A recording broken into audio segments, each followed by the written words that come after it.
Great morning, everyone. This is day 2 of Cam Talks.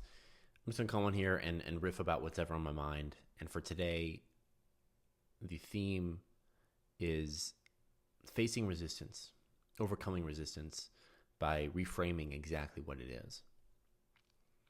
So what I've realized in my life is that resistance, whether it's resistance towards starting a business, or for others it'd be finding a new job, leaving a partner, attracting a new partner, finally getting healthy, whatever it may be that we have resistance towards, those things that we know is in our best interest, those things that if we were to do would make our life more aligned with the highest version of ourselves. But for some reason, we just won't allow ourselves to do it. I think there are many, many factors why it takes place, but today I really want to distill down a very important concept that I don't feel as if a lot of people talk about. And while I was thinking about this while eating some breakfast, I was thinking of a fear or resistance that the far majority of people have, and that is stage fright, stepping on stage. And you've seen the countless studies, I assume, of people are less afraid of death than they are stage fright.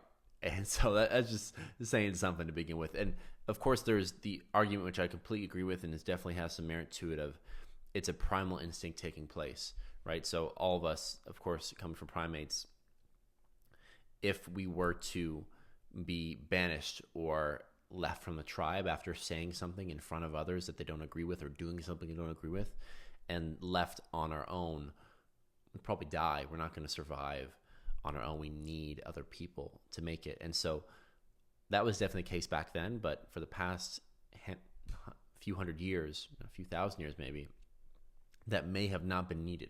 In 2024, you can have a contrarian point of view from your neighbor or neighbors and still be able to support yourself, still be able to work, still be able to get food, shelter, and support your family. And so the same fears that we've had for millennium no longer apply to our lifestyles today. And so what I mean to say that as is, those fears are just as strong as they used to be for no reason. And so with that being said, I think it's very, very important for us to understand what we can do to lower the resistance we have towards doing what we know it's best for ourselves. And of course, like I said, this can be for anything in life we want to do. Start the business, go up to that girl, or finally get healthy, whatever it is. But for this example, I want to use stage fright. I think it's fantastic. Now, the number one thing is the thing that everyone always tell you. Of course, if you want to overcome stage fright, you need to find a way to speak in front of people. You need to actually do the act of stepping on stage and speaking to a large group of people. That makes complete sense. And that's the same for everything. If you want to get healthy, you got to eat better and go to the gym. You got to do all these things. But for some reason, that doesn't set aside the resistance we have in our mind towards doing those actions. And that's what I really want to talk about today, because we all know it's actually incredibly simple how to become happier, healthier, wealthier, and just do anything that we know is in the highest version of ourselves, whatever that may look like. Whether it's write the book, read the book, the list goes on and on about things that humans want to do they're not allowing themselves to do. The one part about this that I never hear talked about is that resistance that we have towards those things is simply just a movie we've created in our mind, a story we've created in our mind that was created after the compilation of what we've been taught through our parents, grandparents, extended family, as well as society as a whole. The media we consume, what we're taught in school, all these things are making for the perfect storm for us to have fear and resistance towards doing what we know is best for ourselves. And so these stories, these movies, are taking place in one part of our being, and that is the mind. They solely exist in the mind. And the overanalyzation of everything we do, all the stories, all of our suffering comes from right in here. And so if we want to lower the resistance, we need to lessen the amount of time we spend in the home of resistance. So what I mean by that is we need to get out of our mind. If you look at some of the happiest, calmest, least fearful people in the world, there are going to be people that spend the least amount of time in their mind. That does not mean they're idiots. A monk or a surfer are not necessarily idiots. They have just lived a lifestyle which has allowed them to not overanalyze and overthink and create these mental barriers which lead to actual physical barriers in our life that are stopping them from doing what they want to do. So if you look at a surfer, if you look at a monk, there's one thing they have in common is that they do things every single day actively to make sure this is no longer their master and only their servant. And so like a surfer dude who's just chill all the time, doing his thing, what he's doing is he's surfing, he's moving his body. When you are surfing, you can't be overthinking everything. There is a level of surrender that needs to take place to the ocean, to the waves, to whatever is going to happen with you and your surfboard. And a surfer, through repetition, of course, but is letting go of whatever he wants to think in his mind and trusting his body's instincts to do what's best to catch that next wave, to keep him safe, to have fun. And moving his body, whether it's a man surfing or someone simply just walking or someone doing the CrossFit games, you have to get your energy away from this right here. Move the heat in your body away from the head and into the body itself. And so what's happening when you are moving is you are alleviating the attention energy you're bringing to here. And so naturally, they're going to be less fearful beings. And so what we can do, what we can learn from that, from a surfer's mentality and just, or a monk's mentality, is that we can adopt a lifestyle that allows us to be less in here and more in the entirety of our being, as opposed to just the mind. Now, so many of us, through school and what they've taught us, through what we've seen through our parents, which was also taught by school, through what we see in the news, have never experienced a moment where they're not fully in the mind their entire life. The constant stories being told, the conversation being had versus what feels like the angel on one shoulder, the devil on another, inner mind, the yes man, the no man, the optimist, the pessimist, that story that keeps on going on every single second is optional. We don't need to feel that every moment of the day. That optional story we're telling ourselves is the reason for all of our suffering. It is the reason for all of our inaction. It's the reason for all our hesitancy and resistance. And it is the reason why something like stepping on stage feels like we need to climb the Great Wall of China. So that's that big to overcome. What I am saying is that if we were to consciously spend less time in the mind, that Great Wall of China of resistance will turn more into a wheelchair ramp at Olive Garden. You're going to need some momentum to get up. It may be someone to maybe give you a little bit of a push.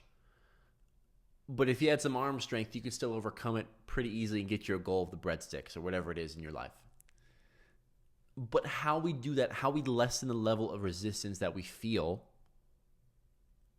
is by changing our lifestyle in a way that promotes actions that either adds to calmness and clarity or subtracts everything that isn't calm or clear.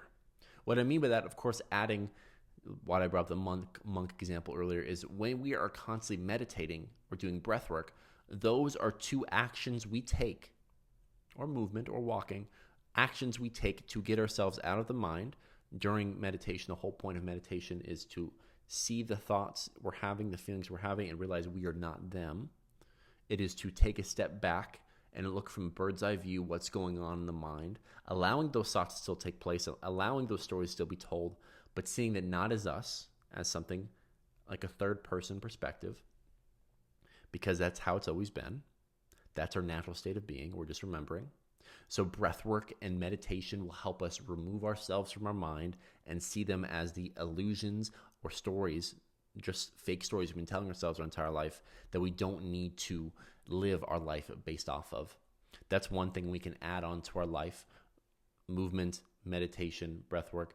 But there's another thing that I think is the entire piece of the puzzle, which I never hear talked about.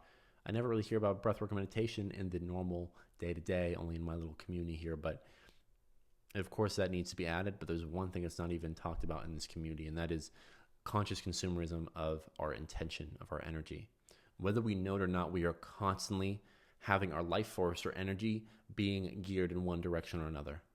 The happiest moments of our life is when that direction, the energy is present. Either present with the person in front of you, present on what you're creating in terms of writing, in terms of playing an instrument, in terms of cooking, whatever it may be. Those are the moments that we remember. Those are the moments that make us most happy. The problem is the far majority of our attention nowadays is going towards distractions. It's going towards TV screens. It's going towards the social media scrolling on our phone. It's going towards all these things that keep our energy in the mind. So if we want to lower the resistance towards these goals that we have or ways of being we want to embody, we need to understand that all that resistance is taking place in the mind. And so if we lessen the amount of time we spend in the mind, the easier those resistances will be to overcome. And so if we make the conscious choice to subtract the distractions that are currently taking place in our life, and there are a plethora of distractions out there. If it's behind a screen, probably a distraction. And you can think of many of those. As I'm saying that, there's probably some that come to your mind. If we lessen the amount of energy or time or attention or life force, whatever you want to call it, that we have towards those things, I promise you, the home of the resistance towards everything you have will lessen. That Great Wall of China will feel a lot less like the Great Wall of China and feel like a reasonable wall that we can hop over. And then inevitably one day a Olive Garden wheelchair ramp, as I'm saying. A little bit of uphill momentum needed, but not nearly as much as the Great Wall. So if we were to live a life, I promise you, if we were to live a life where on day one, we go from our lifestyle of consuming news, consuming artificial foods, taking in all the opinions without any filter of family members, friends, our classmates, our boss, all these other people, and we don't live within them as truth, but see them as they are. We remove ourselves from them, and we limit the amount of voluntary things, like I said, the news or social media, whatever it is. If we make a conscious effort in doing so, I promise you over the next handful of days, weeks, and especially months, we'll realize that all the stories we've been telling ourselves around our fear of stepping on stage, or oftentimes our insecurities about ourselves, whether it's our intelligence, the way we look, how we're being perceived, those will lessen. Because when we subtract all the distractions, we have no choice but to live in the present moment. When we're in the present moment, all of those insecurities, resistances, and everything else we face can't take place. Because in the present moment, we're not in the mind. We're fully in the body. We're fully in the feeling. And we transcend the mind and the programs, the stories, the movies that we've been taught our entire life. And so if we want to, let's say, step on stage in a month and talk in front of 1,000 people to talk about something we're really passionate about, and we know that subject so well that we want to talk about it, it is the reason for our being. It's what we love to talk about, to embody. It's something that our job is based around, all of our extra free time is based around. We know that we are competent enough to tell a story or to share research or whatever it is. Whoops, thumbs up right there. Share research on it. We got that down. But the act of doing so, stepping in front of 1,000 people, is the hard part. I promise you this. If for the next month or whatever time frame it is before you must do that, if we are very intentional with where we're putting our attention, our energy, and we limit the amount of exposure we have to other opinions, whether it's in the news or family members or coworkers or whatever else it may be, and we do so to where we can quiet the mind, because our mind is no longer in receiver mode, always observing all these different things, all these different distractions. If we can focus on being fully in the present every single moment, I promise you the amount of resistance you feel towards the lifestyle or the actions you've always wanted to do will lessen immensely. And that Great Wall will feel like a wheelchair ramp. So the opinions we've adopted of others, from others, the never-ending thinking is the cause for all of our inaction, is the cause for all of our resistance. So being conscious of throwing that old habit in the trash can, or lessening everything to only the necessity and not have it take up our entire life, will allow us to free up the energy to overcome any resistance we may feel and live the life of our dreams.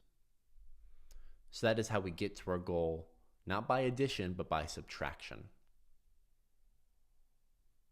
Because we're freeing the mind, calming the mind. And we're using the mind as the machine it is, the immense servant to ourselves that it is, as opposed to the master that we live in all day. So that is a unique perspective I have on overcoming resistance. Hope y'all enjoyed it. It has served me greatly throughout my life, and I teach it to many, many, many people now, and it's been the game changer for them. And so, yeah, just very glad I can share with y'all on day 2 of Cam Talks.